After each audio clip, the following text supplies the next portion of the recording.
What's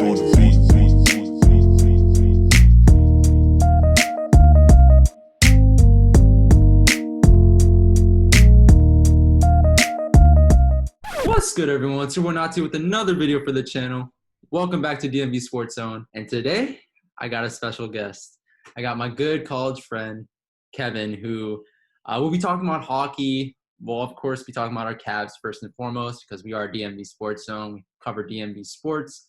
But we'll dive into some hockey and some of the games that have been played in the bubble and basically our predictions for the 2020 Stanley Cup winner. So with that being said, Kevin, can you introduce yourself for the channel? Yeah, sure.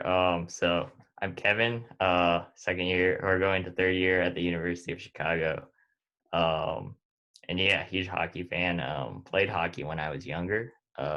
So I'm born in Toronto, so true Canadian and a true NHL hockey fan.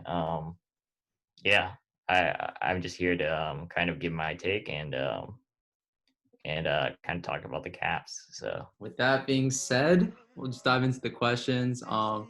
First, just as like your general feeling, I guess, about this whole bubble situation, what do you make of it? And what do you make of the process that is taking place so far in order for us to get to the playoffs? Yeah, I think the NHL has done a lot to really set up this bubble environment. First and foremost, by choosing the hub cities in Toronto and Edmonton, respectively, for the Eastern and Western conferences. And I think that really creating this environment it took a lot of work. Obviously, like you had to bring in a lot of NHL teams, 24 teams total, 12 on each conference. And you're pretty much housing all these players, staff, whatever coaches and whatever personnel they can bring along. And I think the NHL has done a really good job with it. I think first in selecting these two cities, they thought long and hard about what cities they were going to choose. And it didn't just come down to the facilities at the end of the day, but also how many cases were popping up in those cities. So they really prioritize safety here and not getting any infections in the bubble environment. So they chose, in choosing two cities in Canada, I thought they did a really good job with that. Obviously, the two cities don't have shabby facilities themselves. They're really top-notch facilities, the hotels as well, and everything's linked together. So the rink, the hotel, players never have to leave the bubble. And I think they've done a really good job in I think also spacing out the games. So each game is played at a reasonable time, but they're able to fit in all the games in one arena. And as a fan, I think they've done a really good job. But you can just hear from the players as well. They give a lot of positive reviews. They said they're treated really well, and they really like it there. So I think overall, the NHL bubble has been a really successful process. And as we've seen, there have been no sort of bumps in the road so far, and hopefully that will stay that way. I definitely agree, man. And I mean, I've been saying this for a couple of weeks now, but I think the only way all these sports leagues are going to come back, and not just come back, but complete their seasons, is if they have a bubble. And I think the NHL, the NBA have gone about it the right way and sort of implementing this bubble and making sure that the players are safe. They pretty much have all the players in like 2 hotels, I believe, or 2 regions with multiple hotels, and can't really leave the bubble, which is pretty hard, right? Because they're missing out on their family and stuff. But at the same time, if we want to get these seasons completed, I definitely agree with you. The NHL has definitely gone about it the right way in implementing the bubble. That said, now we're going to dive into some of the Caps talk. The team that I'm always repping with this hat, right? And so with the Caps, given the start that we're seeing from them, right now they're 0-2. They're going to be playing Game 3 tomorrow at noon. But do you think they'll bounce back in this series? Do you think there's a chance they can come back and maybe do what they did in 2018 and come back multiple times and win series? Do you think they could do that this year? Yeah, I think obviously Game 3 is going to be a really pivotal game. Either you go and you get a game back, or you're down 0-3, and that's a real tough challenge. But I think that watching the game a bit last night, I think what we kind of saw was the Islanders are playing a really obviously they're a very defensive team, and they thrive off of being able to essentially kind of stifle the offense of the other team. So the Caps, they have a lot of good weapons on that team. Obviously, it hurts for them not to have Backstrom, and I think that's a big key. Backstrom is a huge contributor, and he feeds a lot of pucks to not just Ovechkin, but all the players on the team. Yeah. So having him hurt the play that hurt him is a whole nother topic altogether. But I think that not having him on the team is really already kind of hurting the Caps' chances because the Islanders play such a defensive style. Yeah. And I think that it's not just because in the old NHL, guys would, a defensive style would mean you just kind of sit back and you just, guard the net and stuff like that. But in today's NHL, it's all about speed. And teams that play a defensive style now, they're fast too. Like they're not just standing around on the ice. And the Islanders are a fast team. They have a lot of good weapons. Obviously, Matthew Barzal is their top player, and but overall, very solid on defense, very solid on offense, and they have guys that can put the puck in the net as well. As I guess like the score indicates. And I think most importantly is they have decent goaltending, at least so far in the series, from former Caps netminder Varlamov, and also former Caps coach, I think, Barry Trotz.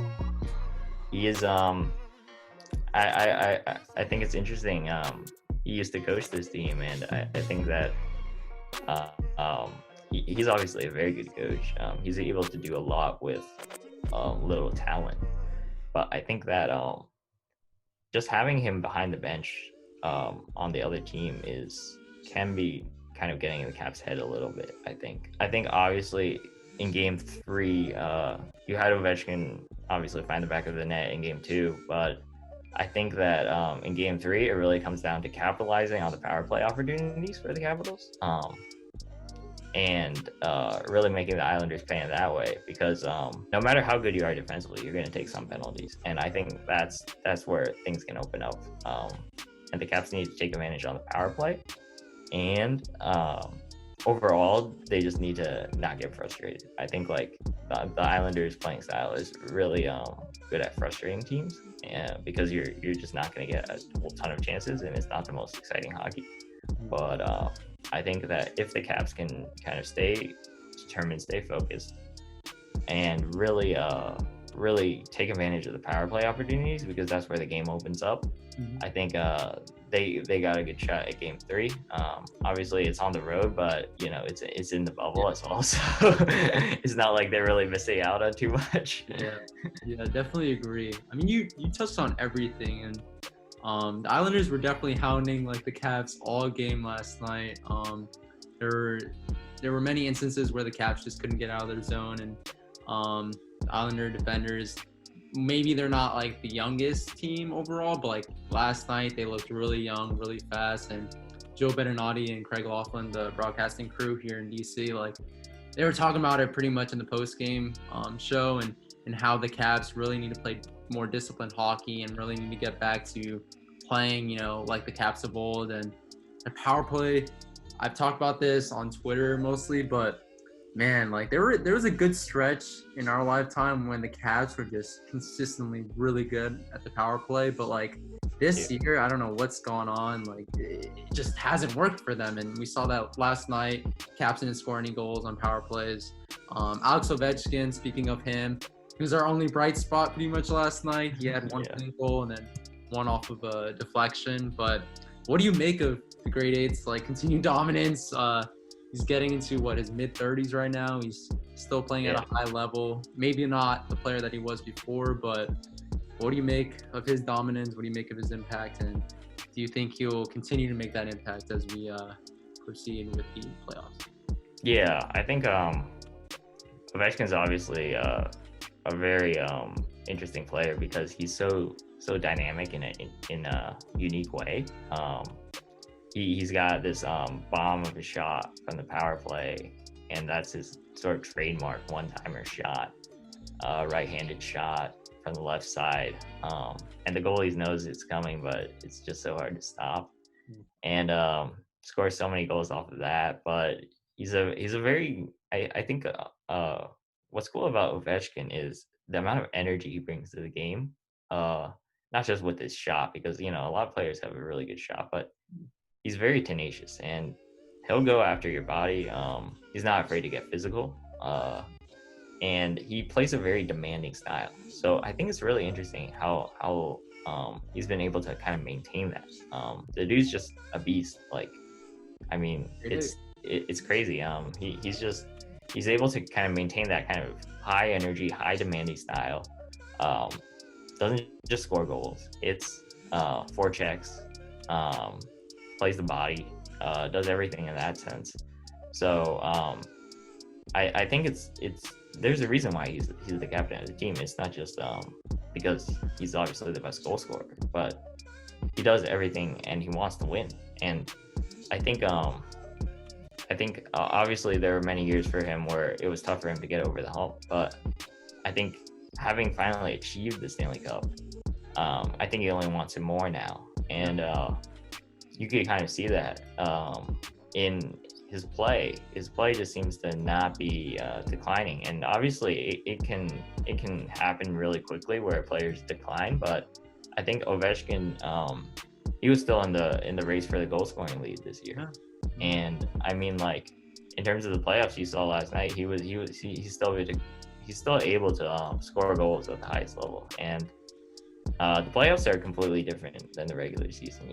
Like, the best players in the regular season, in the playoffs, they'll have someone on them, 24/7. So it's like playoff goals aren't easy to come by. So I think that seeing what we saw from Game 2, I think it's good for Caps fans to see Ovechkin doing well.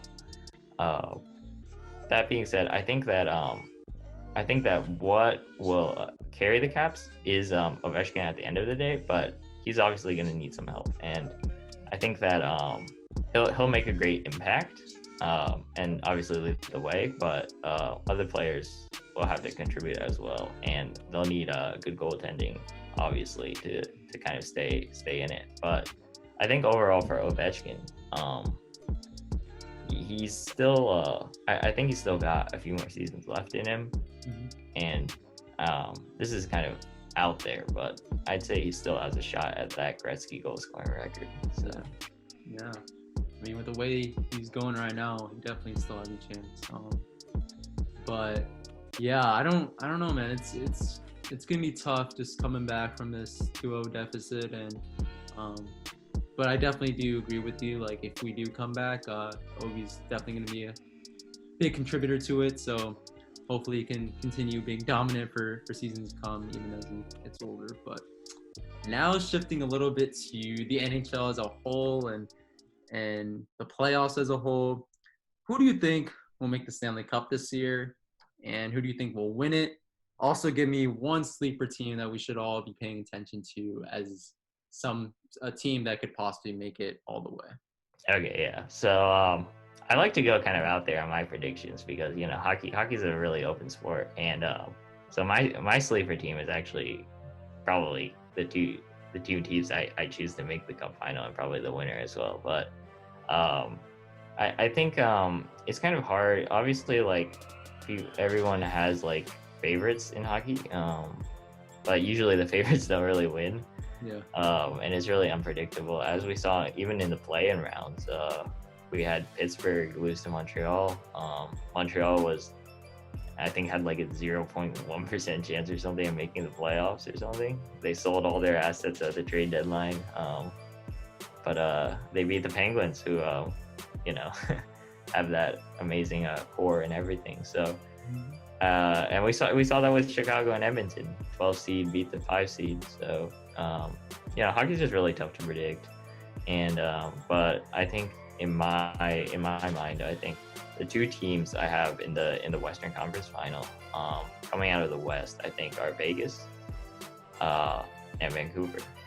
And I'm going to explain why. I think that Vegas, they just got a really strong team overall, very well rounded, and I guess like I think I made these predictions before the playoffs started, but I think we can kind of see from their first 2 games from the Blackhawks, they're a very well-rounded team.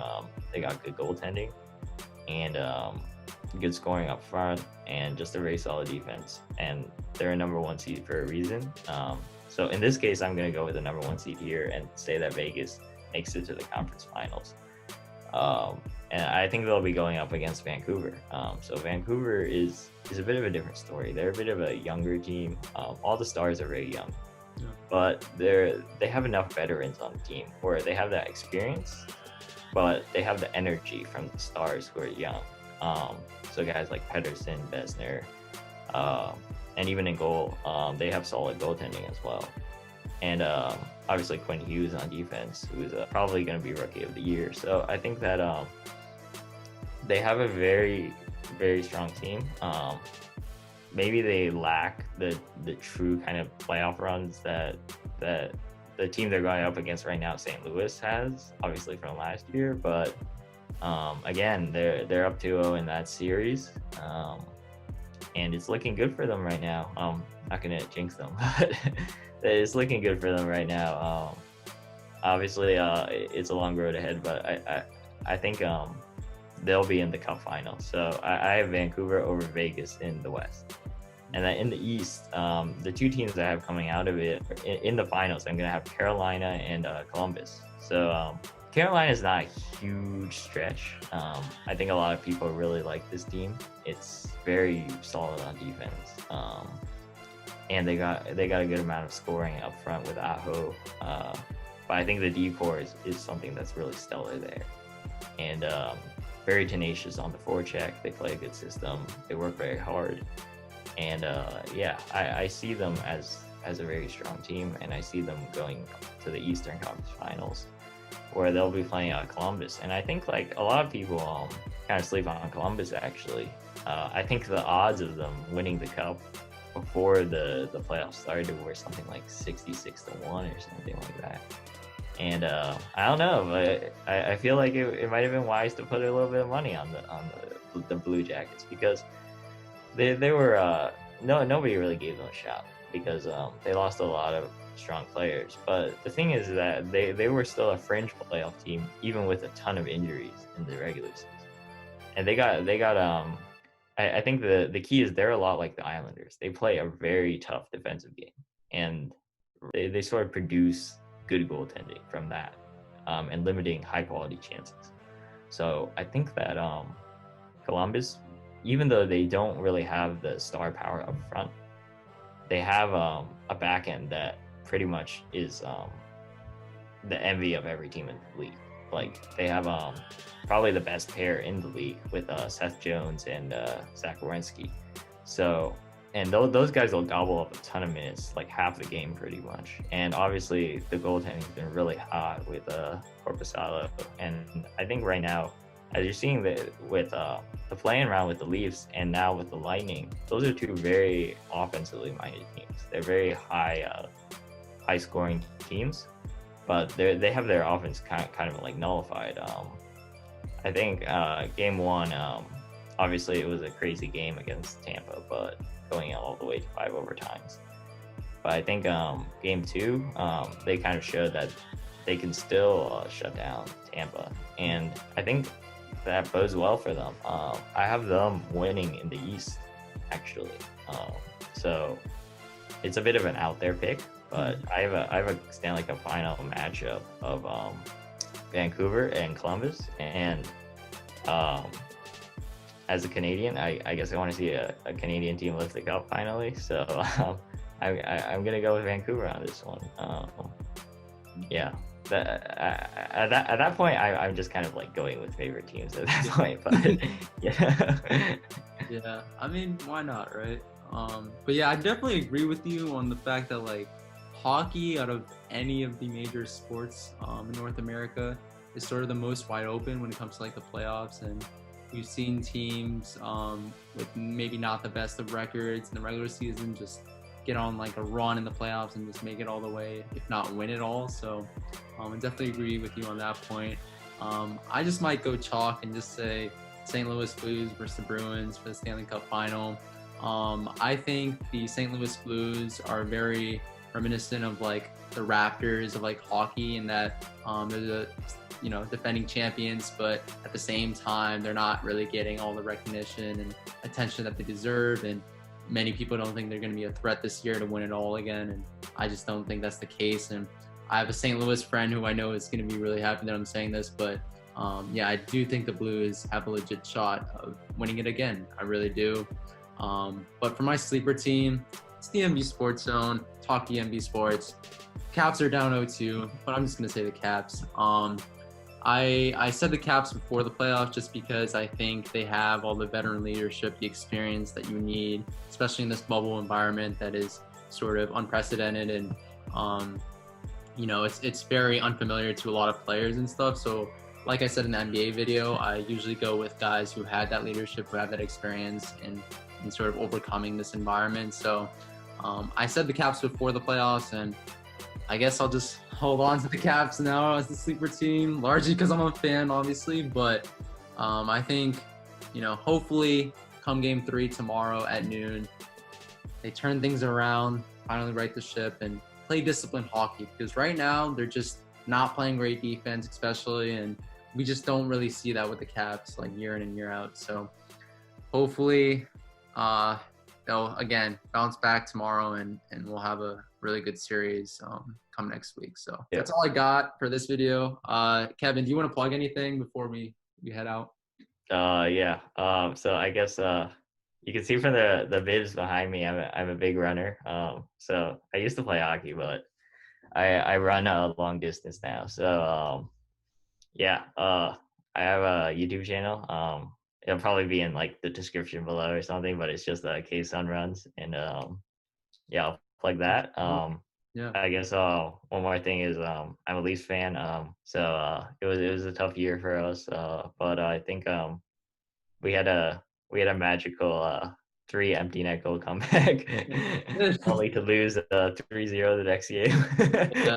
But it's been let's see, how long has it been? It's been since 1967 since we last won the cup. So just a fun fact, color wasn't even invented back then. So it was a black and white world back then. So that's tough. But then again, we're like seeing teams in pretty much like every sport now who they've had like long championship droughts and they're starting to win. So hopefully at least we're not the Cubs yet. So that's true. That's true. But that's all we got for this video, guys. Thank you so much for watching. Please make sure to like, comment, subscribe to our DMV Sports Zone channel. Also, go check out our Twitter and our brand spanking new IG, where we're posting daily fire content covering all the DMV sports, high school, professional, college level, all of them on the page. So thank you so much, Kevin, for being on this call and being part of this video. Thank you. Everybody hit that subscribe button, like button.